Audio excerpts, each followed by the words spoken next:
Hi, my name is Omar Hernández, and in this tutorial I'm going to talk about how to place buttons on this geometry, on the t-shirt geometry, and then pin those buttons to the geometry so they move when the t-shirt deforms. So first we have this geometry, this is the t-shirt, and we have the button. First we're going to place the buttons on the t-shirt using a script. We're going to use SP Paint 3D, and this is how we're going to use it. We select the button, click on add, then select the t-shirt, click on add, that's going to be our target, and then I'm going to use place, so I can place the buttons exactly where I want them.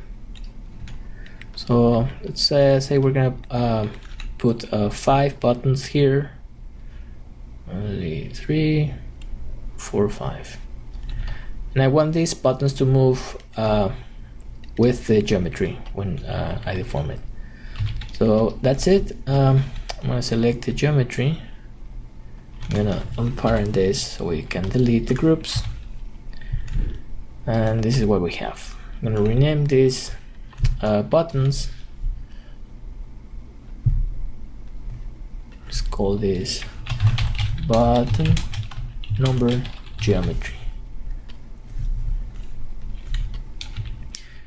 Now I'm gonna select all these buttons, then the t-shirt. I'm gonna use a second script. This one is called TJ Rivet.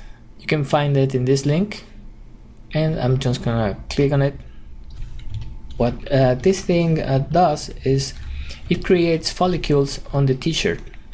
If I go and see the wireframe, let's hide the polygons.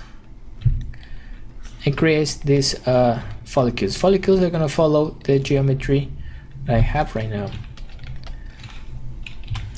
For example, if we deform the geometry, so deform this, buttons are gonna be pinned to the t-shirt and they're gonna move with it. So I'm gonna add a deformer just to see that this actually works. I'm gonna add a pen deformer. Just gonna move it here to the middle, scale it up, so add some curvature. Something like this. Let's add 85, and I'm gonna rotate my pen deformer minus 360. So as you can see, buttons are gonna be stuck to the t-shirt. The buttons are not gonna deform. They just are gonna follow the geometry and the normals of the geometry. And that's it. That's how we create buttons on a t-shirt.